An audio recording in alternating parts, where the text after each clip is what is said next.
EQM, experiência de quase morte.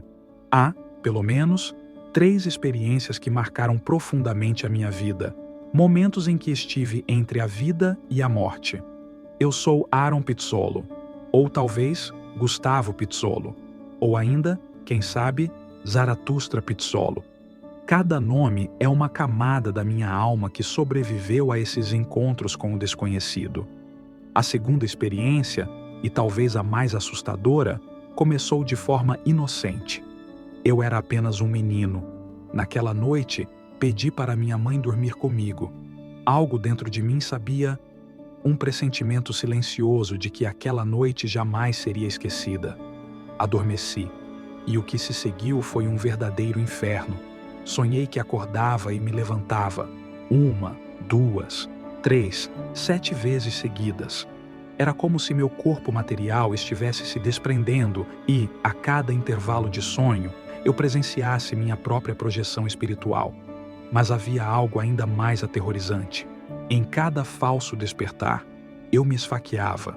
Sim, eu me via segurando uma faca e golpeando meu próprio corpo, repetidamente, num ciclo sem fim.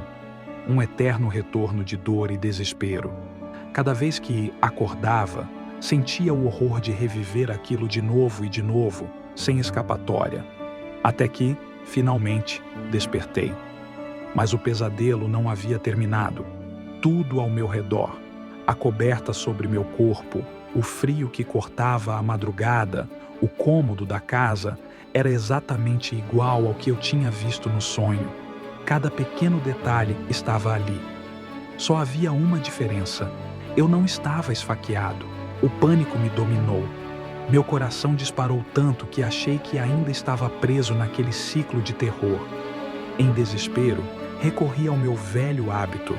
Acendi um cigarro, como fazia sempre que meu coração parecia querer sair do peito. E até isso já tinha sido previsto no sonho. Até o chá que minha mãe me trouxe, na esperança de me acalmar, era idêntico àquele que eu já tinha experimentado na minha projeção. Essa foi uma das minhas experiências de quase morte, mas a mais grave. Foi diferente, foi real, e quase me custou tudo. Em um momento de profunda escuridão, eu tomei mais de 40 comprimidos de medicamentos, tentando, desesperadamente, silenciar a dor que gritava dentro de mim. Dessa vez, não houve sonhos, não houve projeções, houve apenas a morte. Lembro apenas de uma coisa, meu coração parando, minutos de completo vazio, e então, uma luz. Não era uma luz ofuscante ou ameaçadora, era suave, azulada, como um céu limpo depois de uma tempestade. Um lugar silencioso, remoto, mas cheio de paz. Eu flutuava, sem peso, sem dor, sem arrependimentos. Era como se todo o sofrimento tivesse ficado para trás, num mundo que já não me pertencia. Mas então, um som cortou aquele momento, o grito desesperado da minha mãe. Eu senti meu corpo sendo puxado de volta, como se uma âncora invisível estivesse me arrancando da calmaria. Abri os olhos e vi apenas flashes, minha mãe chorando, me sacudindo, minha boca espumando de um branco amargo e frio. Voltei. Mas uma parte de mim nunca mais foi a mesma. Hoje, quando fecho os olhos, às vezes ainda consigo sentir o toque daquela luz, o frio daquela madrugada, o desespero daquele menino. Essas experiências me ensinaram que a linha entre a vida e a morte é muito mais tênue do que imaginamos, que o inferno e o paraíso podem coexistir dentro da nossa própria mente e que, mesmo nas noites mais sombrias, sempre existe um fio de luz, ainda que tênue, pronto para nos guiar de volta. A face de Deus. Minha primeira experiência de quase morte. Bom, eu deixei o melhor para o final. Já contei a segunda e a terceira experiência de quase morte, mas essa primeira, essa é diferente. É mais do que uma experiência. É como se o tempo tivesse parado, como se o universo tivesse sussurrado respostas que a maioria passa a vida inteira buscando em silêncio.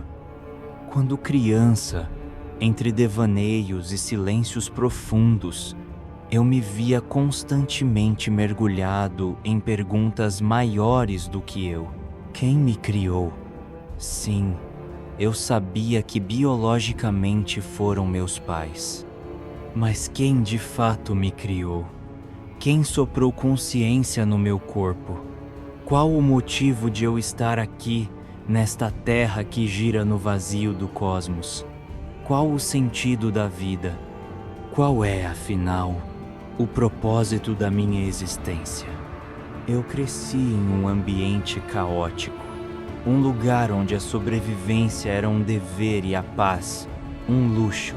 Ainda assim, esses pensamentos existenciais, longe de me angustiarem, traziam uma estranha leveza.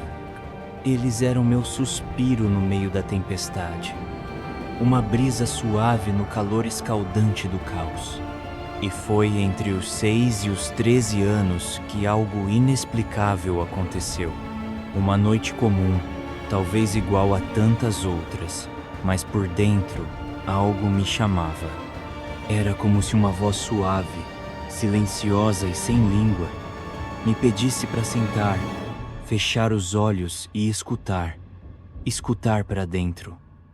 Na época, eu sequer sabia o que era meditação. Cresci no Ocidente, longe das práticas orientais, longe do vocabulário espiritual sofisticado, mas alguma coisa dentro de mim dizia: faz, escuta, permanece. Naquele momento, tudo mudou.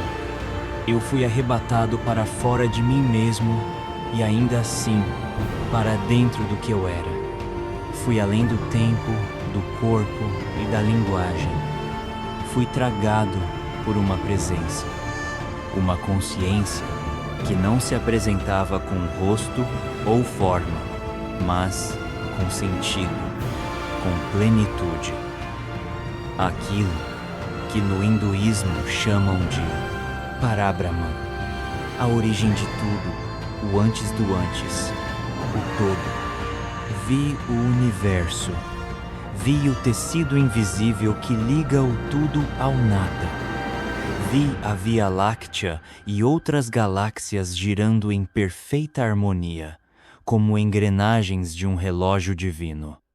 Vi símbolos sagrados que até hoje se mantêm vivos na minha memória. Círculos, espirais, línguas de fogo e olhos de luz. Vi um homem, mas não um homem comum. Vi o homem criador, o arquiteto, o alento e a criação ao mesmo tempo.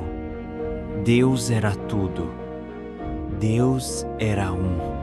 E diante da sua grandeza, eu não temi, não tremi, não pequei, me acolhi, me vi, me reconheci. Foi como se ele dissesse, sem palavras: eu sou você, e você é parte de mim. Aquele momento me marcou para sempre. Não importava mais o ambiente caótico da minha casa, não importava a pobreza, o barulho, as discussões, o medo. Havia dentro de mim uma luz que jamais poderia ser apagada. Uma certeza silenciosa de que há um sentido.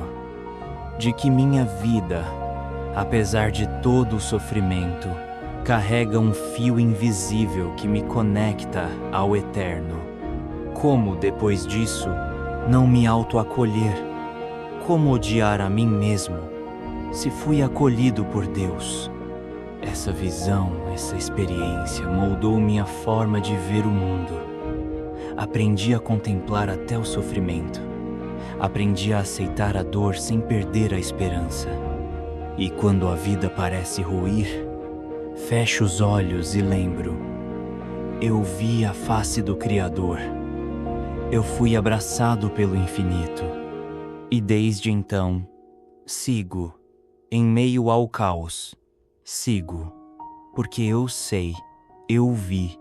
E isso ninguém pode tirar de mim.